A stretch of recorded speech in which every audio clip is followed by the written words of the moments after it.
Good morning. We're going to be in Jeremiah 18. We're going to be in Jeremiah 18 this morning. If you want to start heading there in your Bibles. Most of you know that I spent most of my adult life in construction. Most of my adult life, more specifically as a cabinet maker, woodworker, and a cabinet maker. Anyway, I say that to say I have built a lot of things. I say that to say I have built a lot of things throughout the course. In fact, some of them are still in use in our home. In fact, some of them are today still in use in our home. But as I was reading Jeremiah, this week, Jeremiah 18 this week, I realized that there was one thing. My years of making stuff, my years of making that I can say without a doubt, I have never experienced. You see, over the years, I have never had anything I've made stand up and object, to what I was making it into. Never had that happen. Never once has a piece of wood, never once stood up in the shop and said, I want to be a bookshelf, I want to be a chair. And I know that's probably the weirdest intro to a sermon you've ever heard. Does that have to do with anything? What in the world does that have to do with anything? As that scenario sounds, it's odd as that scenario sounds, it's actually what our passage is talking about this morning. Look at the first four verses of Jeremiah chapter 18. The word that came to Jeremiah from the Lord, and go down to the potter's house, and go down there. I will let you hear my words, and there I will let you hear my words. Potter's house, and there he was working at the potter's house, and there he was. The vessel he was making of clay was spoiled. In the potter's hands. And he in the potter's hand into another vessel, as it seemed good to another vessel, to the potter to do. So God opens up this passage by directing Jeremiah to go to the potter's workshop, because he wants Jeremiah to see a physical illustration of what God is about to say to him. He wants Jeremiah to go see. What happens to rebellious clay.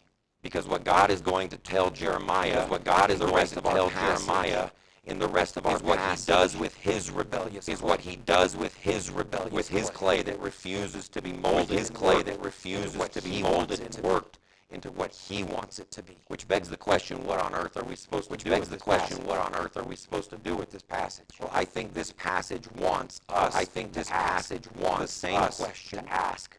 It wanted its first readers to ask. And that question is simply, what kind of clay are you? What kind of clay are you? That's the question I want to ask you this morning. That's the question. Are you a useful, malleable, cooperative lump of clay, a lump that is allowing God to form you into what he wants you to be? Or are you a rebellious lump of clay? Demanding God make you into what you want him to? What kind of clay are you? Because look at verses 5 through 10, where God instructs Jeremiah to tell the people. He has the right. God has the right. He has the right with his clay. God has the right to do what he wants with his clay. Look at verse 5. Then the word of the Lord came to me. Then the word of the Lord came, can I not do with you? O house of Israel, can I not do with you? Declares the Lord. Behold, like the clay in the potter's hand, so are you in my hand. O house of Israel, you in my hand. If at any time I declare concerning a nation, and break down and destroy, I will pluck up and break down, and if that nation concerning which I have spoken, I will relent of the disaster that I intend. And if at any time I declare concerning a nation or a kingdom, I declare I will build up a nation or a kingdom, and I will build evil in my sight. And if it does evil in my sight, I will relent, listening to good, that I had relent to do to it, that I had intended to do to it. So, at the beginning of verse 6, if you look again, where God makes the connection to what Jeremiah saw in the potter's shop, what Jeremiah saw is saying, I'm like that potter. God is saying, when he says just like the potter with his clay, when he says I have the right to do what I want with you, I have the right to do what I want. And then he describes what he means by that. And then he describes what he means by if-then statements with two in verses 7 through 10. in verses 7 in verse 7, if you look, first of all, he says in verse 7, if you look, first of all, he says, if I determine to destroy a people. But verse 8, they repent and do what I want, then I won't. They repent and do what I want, then I won't destroy them. However, second, verse 9, if I determine to build a verse 9, if I determine to build a people, but verse 10 they disobey, but verse 10 then I will destroy them. Then I will destroy them. Therefore, because Judah fit in, therefore, because Judah instead of the former, the latter says in verse 11. God says in verse 11, now therefore say to the men of Judah, now therefore say to the men of Judah and the inhabitants, thus says the Lord, behold, thus says the Lord, behold, I am shaping, devising a plan against you, and devising a plan everyone from his evil way. Turn everyone and amend your ways and your deeds, and amend your ways and your deeds. Now, maybe you're thinking, I get what you're saying, Grant. I understand. I get what you're saying, Grant. Illustration and all, but this metaphor breaks down because I'm not clay. Like I get the illustration. But I'm a man. Right? Something like that. Right? So this is different. Recently, Ligonier Ministries published their 2022 State of Theology Report. That they do once a year, where they do poll once a year, where they poll Americans to see where they stack up on certain statements of theology. The Bible is inerrant, or the Bible is inerrant, or was God incarnate, Jesus stuff like that. Was God incarnate, stuff like that. And one of their statements, most recent one that they presented for this most recent one was this: gender identity is a matter of choice. The response might surprise you. You see, the response they received was this. 44% of Americans who never go to church. 44% of Americans who never go to church. 44% of Americans who never go to church. 44% of Americans who never go to church. That gender identity is a matter of choice. And you say, yeah, but that's non-Christians. So listen to this. 3% more. 3% more, 47% more of evangelical Christians go to church twice a month or more. Agreed that gender is a matter of choice. In other words, almost half of what we would call regularly attending Christians believe man has the right to tell God. He made them wrong.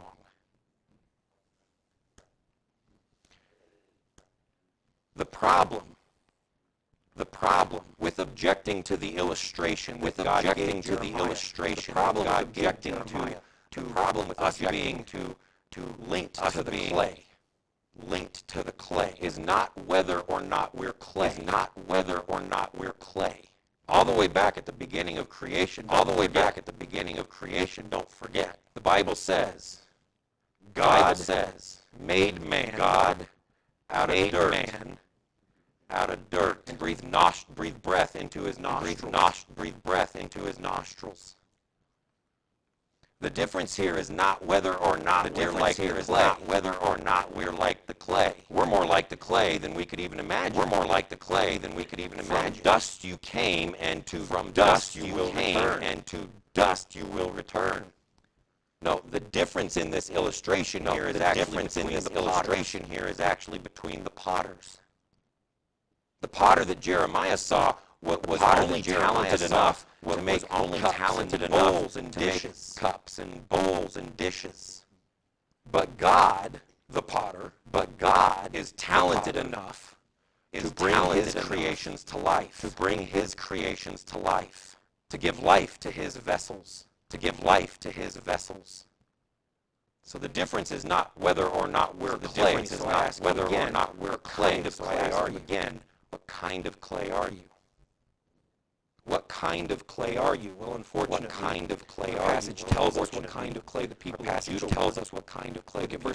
were.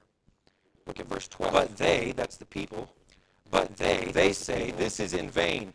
You might say, like, this is pointless. You might say, like, this is, we will follow our own plans, and we will follow our own according to the stubbornness of his evil heart. According to the stubbornness of his evil heart. So God says then in verse 13, therefore thus says the Lord, ask among the nations, who has heard the like of this? The Virgin Israel has done a very horrible thing. Does the snow of Lebanon leave the crags of Syria? Do the mountain waters run dry? The cold flowing streams? So what he's saying is that not only is this horrible, but this is unheard of, like horrible, but snow never melts off the top of these mountains. Snow never melts off mountain streams. They don't go dry. You never hear mountain streams. They don't go. What is this horrible thing that the people have done that's completely unheard of? That the people have done that he says in verse 15. He says, "And my people have forgotten me." But my people, they make offerings to false gods. They make offerings to false gods. They made them stumble in their ways in the ancient roads. They made them stumble in their ways in the side roads, not the high. Walk into side roads, not the idols. Pulled them away from idols. It made their land a horror. It made their land to be hissed at forever. Everyone who passes by it is horrified. Everyone who passes by it is horrified. Therefore, God said, therefore, 17, like the east wind, verse 7, scatter them before the end. I will scatter them, show them my back, and not my face. My back in the day of their calamity. In the day of their calamity. So a nation of people who had literally seen their God, incredible miracles. Incredible miracles. I mean, this is a nation who, right around this time, this is a generation, right around Jeremiah is speaking to, that Jeremiah is speaking to, personally witnessed, they witnessed by himself without any help from them, by himself without any help from them, 185,000 Assyrians, 185,000 Assyrians. They just dropped dead. Just those people dropped dead.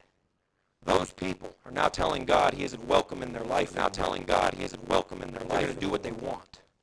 But they're going to do what said he's going to do exactly what he said he would do. God said he's going to do exactly what he said he would do.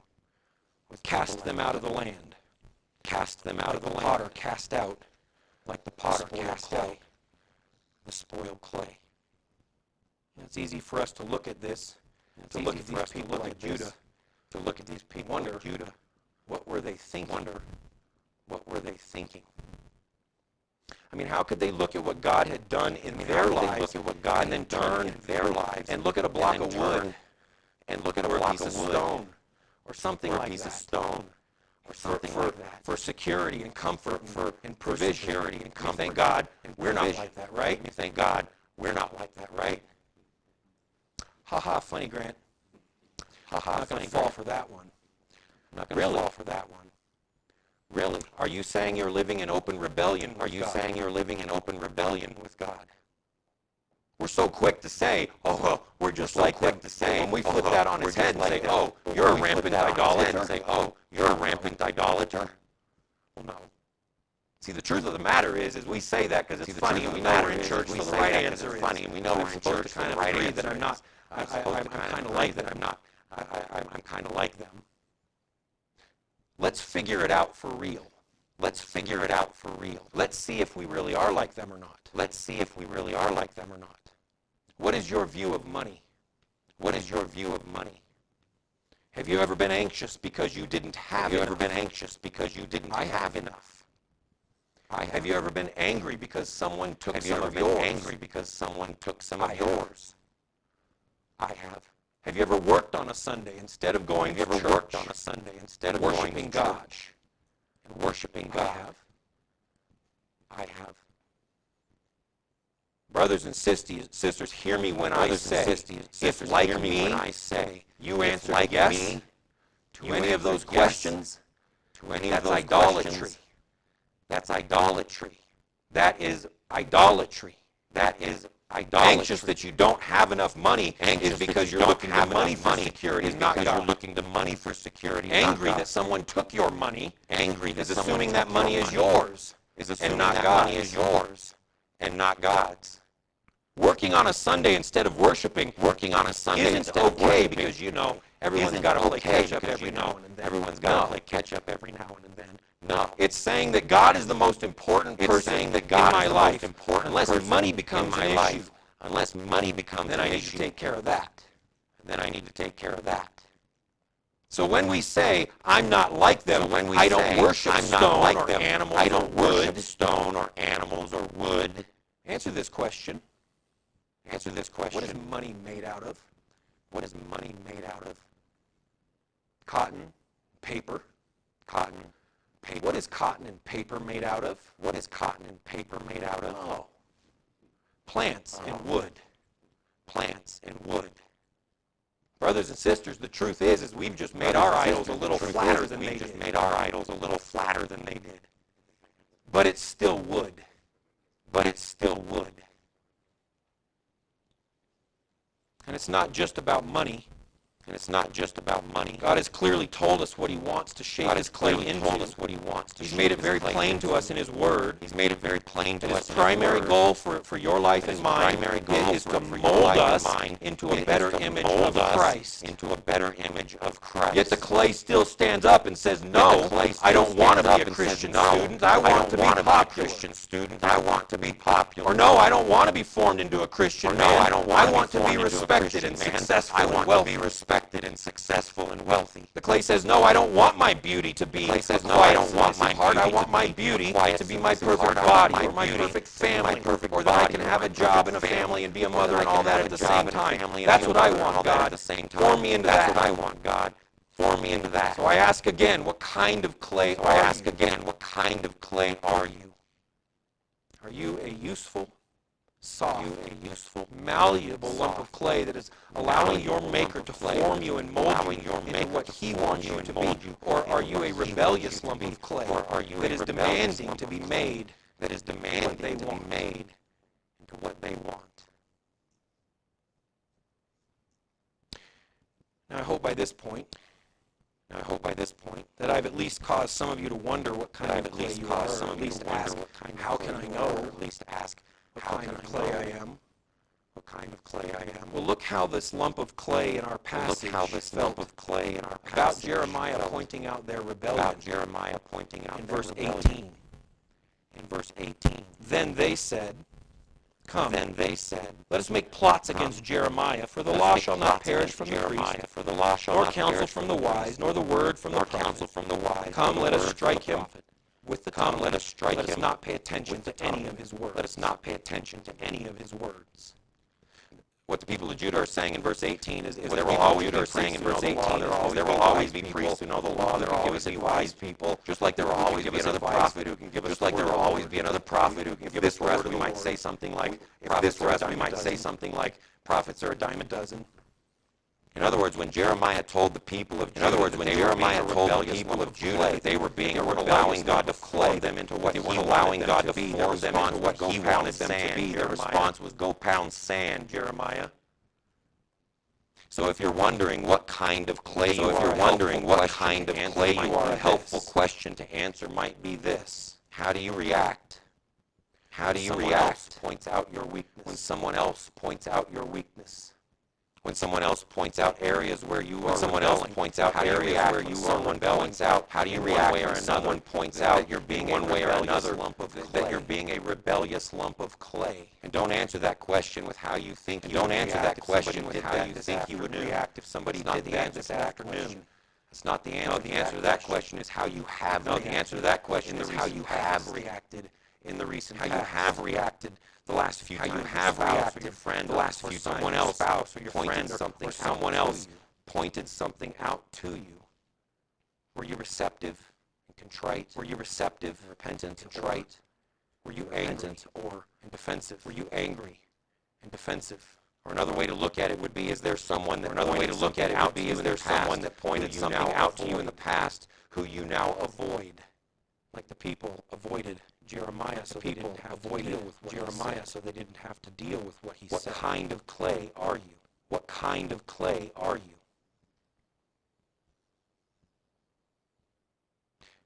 Because in our passage, it's kind of like, usually the kids are okay. Usually the kids are okay, as long as one parent isn't on the same page as one of the parents isn't on the same page as the other. Usually the other parent is like, don't worry, I'll take care of this. Usually the other parents are like, don't worry, I'll take care of this. Both parents are on the same page, the kids are in for it. Parents are on the same page, the kids are in for it. Look what Jeremiah the prophet said about Judah. What Jeremiah the prophet said about Judah in verse 19. Now God and Jeremiah are on the same page. Now God and Jeremiah are on the same page. Hear me, O Lord, and listen to the voice of my adversaries, and listen to the voice of my adversaries. Should good be repaid with evil? Should good be repaid with evil? For my life, they have dug a pit. Remember how I stood before you to speak good. Remember how I stood before you to speak good for them, to turn away your wrath. Therefore, deliver up their children to famine. Therefore, deliver up their children. Give them over to the power of the sword. Give them over to their wives become childless and widowed. Let their wives become neither childless and widowed by pestilence. May their men meet death. Youths be struck down by the sword and struck down by the sword and battle. May a cry be heard from their houses. May a cry be heard from their plunderers suddenly upon them. Bring the plunderers. For they have dug a pit to make me. For they have dug a pit to make me and laid snares for my feet. To take me and laid snares for my feet. Know all their plotting to kill me. Know all their plotting to kill iniquity. Forgive not blot out their sin from your sight. Nor blot out their sin before you. Let them be overthrown before you. Time of your deal with them in the time of your anger. In other words, this prophet Jeremiah, says this, that he did everything he could, that he did everything he could to change these people's hearts. He said everything God told him to say to them, everything God told him, all of the promises, all of the warnings, all of the promises, all of the consequences. And he did everything. And he did what God told him to do. He had God's life at times was actually his life, physical illustration of the pain and physical illustration of the pain and come upon Judah. That was going to come upon Judah. Jeremiah spent his life. Jeremiah spent his life of Judah trying to convince the people of Judah to repent. And their response was, "Whatever, Jeremiah, let's try to kill him." Jeremiah did everything God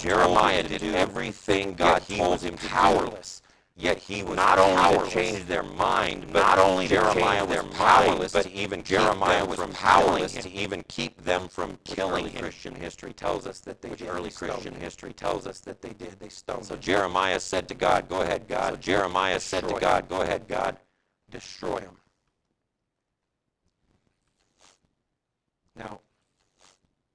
Now, I understand that by this point I might have caused. Concern. To be a little concerned. At least I hope I have. Like some of you came here this morning so excited. To have a great time, worship Jesus, and just now you're like, "Well, I don't know what kind of clay I am." Now you're like, "Well, I don't know what kind of clay I am." You invited a friend. That was a huge mistake. So what kind of clay are you? Well, one commentator I read this week named J.A. Thompson offered his answer. He said this.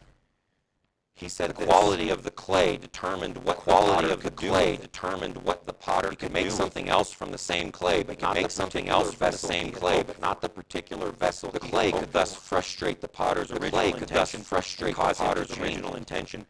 And Yahweh the potter was dealing with a clay that was resistant to his quality of the piece. So, in some way determined what God might do to them. So which are you? Did God intend for you to be a beautiful vase? But you're so stubborn that now he's got to settle for like a butter dish or an ashtray. Well, here's the thing about Mr. Thompson's analysis. Keeping your radar up when you read people who are. The problem with his analysis is that he gives way too much credit to the clay.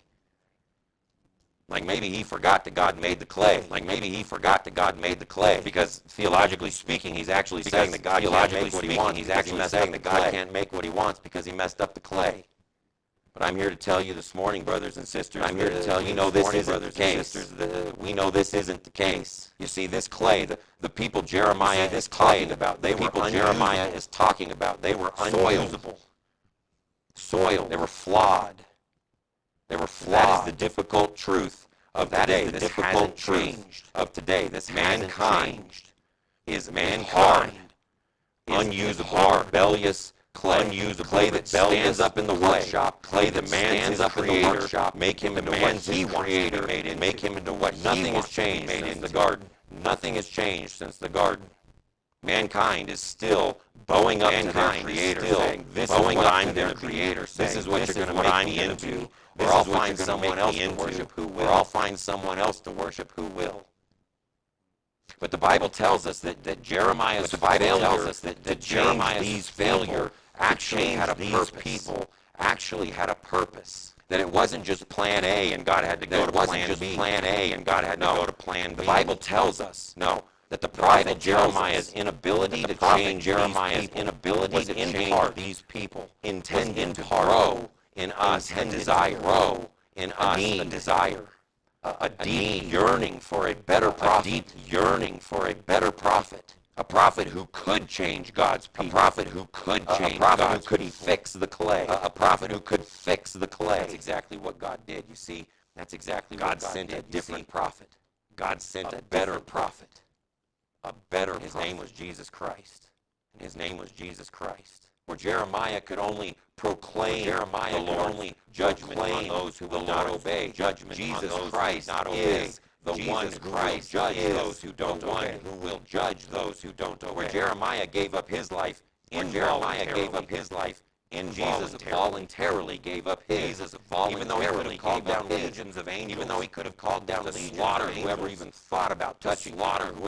Jesus voluntarily offered himself. Jesus voluntarily offered himself as the perfect to pay the price for the debt. To pay the rebellious clay for the debt up against the rebellious clay had racked up against their. Where Jeremiah told God to go ahead.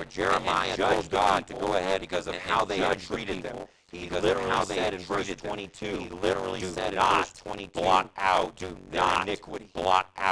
their iniquity. Where Jeremiah the prophet said that. Jeremiah the prophet tells us that Jesus was different. Luke 23 tells us that Jesus was different. Luke 23 tells us that while Jesus was hanging on the cross dying, while he was being ridiculed by the very people, he came to save people. While he was suffocating, naked, while he was in front of the very people, he came to turn back to God. He came to turn back to God. Jesus cried out, the better Father, forgive them. Cried out, for they know not what they give them, for they know not what they do. Brothers and sisters, Jesus Christ was a better prophet than Jeremiah. In fact, listen, Jesus was so much better than Jeremiah. Jeremiah could do nothing. With this rebellious clay, Jesus could. You see, brothers and sisters, here's the answer. To what kind of clay you are. God didn't figure out how to use flawed clay. No, God didn't bend you to his will. God didn't bend you to his will. Make do with defective clay. He didn't even convince you to relent. He didn't even convince you to relent in your rebellion. No, God just made new clay. He just changed the clay. In fact, in just a few chapters, God is going to promise Judah that that's exactly what's going to happen. Chapter 31 and in verse 33, God will tell us that He's going to give His people a new heart. He's going to remove their useless, unworkable, hard hearts of stone, and replace them with soft, malleable hearts of flesh. The Apostle Paul was very clear in 2 Corinthians chapter 17. That is exactly what happened through the better prophet Jesus. When Paul said, therefore, if anyone is in Christ, his old has passed away, behold, the old has passed away, behold. In other words, there are only two types of clay in this world. Hard, unmalleable, rebellious clay that will be thrown into the fire because it is soft, usable clay, soft. God will work and form. God will work a better image of Christ into a better image of Christ. So the answer to the question of what kind of clay you are, is who do you believe in? Brothers and sisters, do you believe that you have been made new in Jesus Christ? Somebody please say yes. Are we going to have to start over? Because listen, if you do believe that Jesus Christ has made you new, then the illustration has shifted. Picture a potter working on a wheel with clay. Occasionally he wets his hands so that the clay is smooth. That the clay is smooth. Well, brothers and sisters, like the barrel of a gun, each bullet with unique grooves and striations. We are not smooth vessels. Our potter signs his work. With the unique grooves, and channels he leaves. We spin through his nail-scarred hands.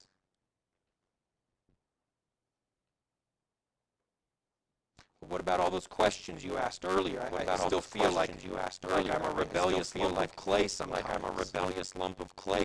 The truth of the matter is this.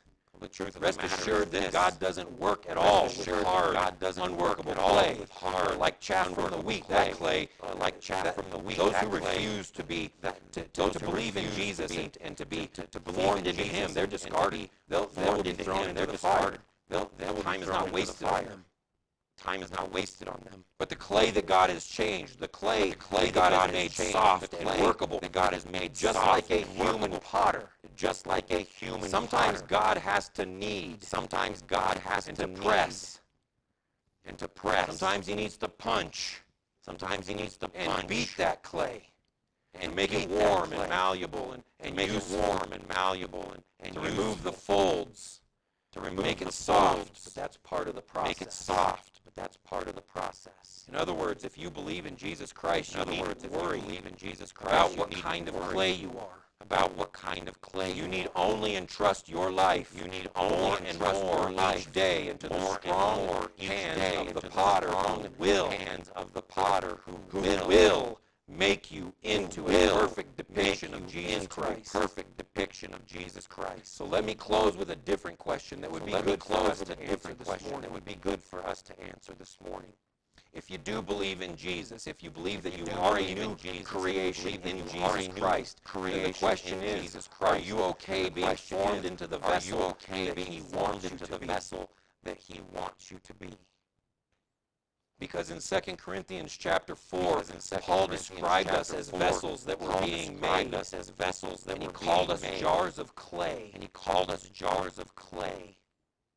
He said we are fragile and breakable vessels that don't appear very strong. However, he said that fragility of those jars of clay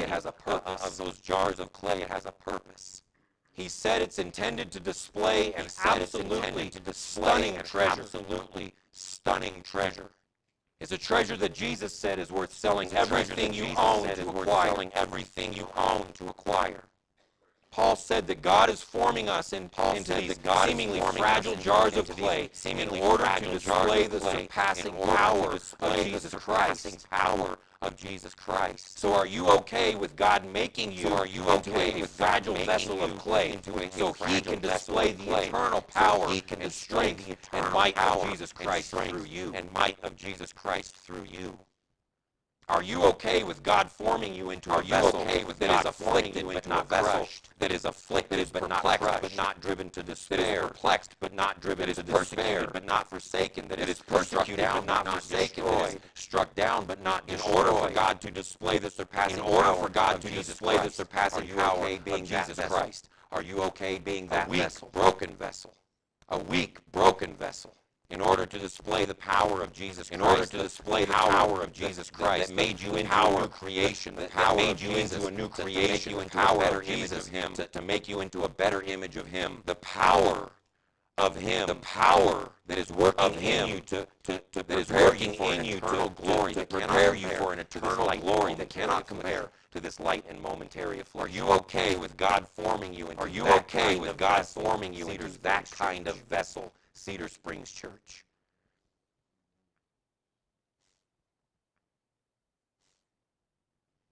Because Paul says that those jars of clay, have no need to lose heart. He says that they are very bold. He says that they are very bold, because while the outer is wasting away, while the outer is wasting away day by day, the inward is being renewed. He said those jars of clay have all the courage. He said those jars of clay have all the courage they need, because with unveiled faces, beholding the glory of the Lord in the gospel, beholding the glory of the Lord in the gospel of Jesus Christ, those jars of clay are being transformed. Those jars of clay are being transformed. Image of Christ, into the same image of Christ, one degree of glory at a time. So CSC, I ask you again, what kind of clay? CSC, I ask you again, what kind of clay will you be? Are you willing to be the kind of clay? Are you willing to be the kind of clay that says, riches I heed not, riches nor man's empty praise, nor man's empty inheritance now, and thou mine inheritance now, and thou only the first, thou only the first, in high King of heaven, my treasure, the high King of heaven, my treasure thou art. If you are, then please stand with me and let's make that up. If you are, then please stand with me and